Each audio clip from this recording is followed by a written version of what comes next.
দেশের বাহির থেকে ডিভোর্স কিভাবে দেওয়া যায়?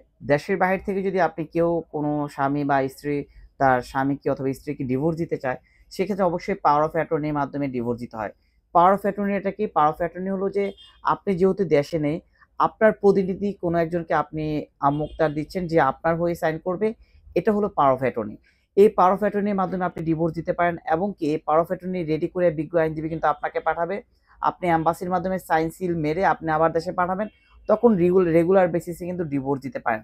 তবে উইথআউট পাওয়ার অফ অ্যাটর্নি কিন্তু আপনি কোনোভাবেই দেশের বাইরে থেকে ডিভোর্স দিতে পারছেন না এবং কি এম্বাসি সিল অথবা আপনার সাইন ছাড়া কিন্তু আপনি কোনোভাবেই ডিভোর্স দিতে পারছেন না। অনেকেই দেখা যায় যে নিজে একটা লেটার ডিভোর্স পেপারে সাইন করে কুরিয়ার মাধ্যমে দেশে পাঠিয়ে দিচ্ছেন। এই ডিভোর্স কোনোভাবেই কার্যকর হবে না এবং কি ভবিষ্যতে আপনি বলতে পারবেন না ডিভোর্স হয়েছে বিকজ এই ডিভোর্সটা ভয়েড এব ইনিশিও। এই পদ্ধতিতে কোনো আইন নেই আপনি ডিভোর্স দিতে পারবেন। তবে পাওয়ার অফ অ্যাটর্নির মাধ্যমে আপনি ক্লিয়ারলি এই ডিভোর্সটাকে পারফর্ম করতে পারছেন।